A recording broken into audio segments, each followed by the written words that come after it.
Hi friends, நம்ம இன்றைக்கி vegetable சாதம் எப்படி செய்யலான்னு பார்க்கலாம் வாங்க. ஒரு பேனில் நெய்யும் எண்ணெயும் ஆட் பண்ணிக்கோங்க. ஆட் பண்ணதுக்கப்புறம் நீல வாக்கில் கட் பண்ணி வச்சுருந்தா வெங்காயத்தையும் ஆட் பண்ணிக்கோங்க.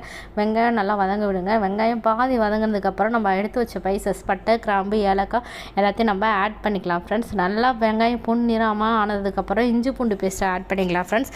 இஞ்சி பூண்டு பேஸ்ட்டை ஆட் பண்ணும்போது நீங்கள் சிம்மில் வச்சு ஆட் பண்ணுங்கள். அப்போ தான் உங்களுக்கு அடி பிடிக்காது. அதேமாரி இஞ்சி பூண்டோடைய பச்சை ஸ்மெல்லும் நமக்கு நல்லா போகும், இல்லைனா போகாது, அப்படியே இருக்கும்.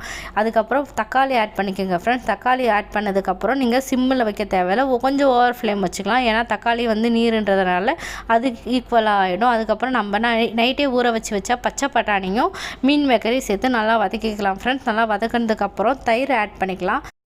தயிர் ஃப்ரெண்ட்ஸ். தயிர் ஆட் பண்ணதுக்கப்புறம் நம்ம தேவையான மசாலா, நான் என்ன மசாலா யூஸ் பண்ணுறேன்னா கரம் மசாலாவும் காரத்தூள் மட்டும் தான் ஃப்ரெண்ட்ஸ் யூஸ் பண்ணுறேன்.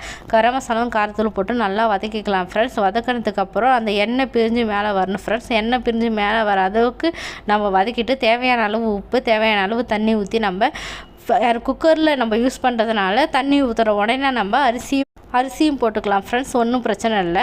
நான் 3 விசில் விடுறேன். நான் யூஸ் பண்ணுற அரிசி 24 கேரட் அரிசி யூஸ் பண்ணுறேன் ஃப்ரெண்ட்ஸ். நீங்கள் பாசுமதினா அதுக்கு ஏற்ற தண்ணி நீங்கள் வைக்கணும். லாஸ்ட்டாக புதினா, கொத்தமல்லி எல்லாத்தையும் போட்டு நான் குக்கர் போட்டு மூடிடுறேன் ஃப்ரெண்ட்ஸ். இப்போ 3 விசில் விட்டு எடுத்ததுக்கப்புறம் சுவையான வெஜிடபிள் ரைஸ் ரெடி.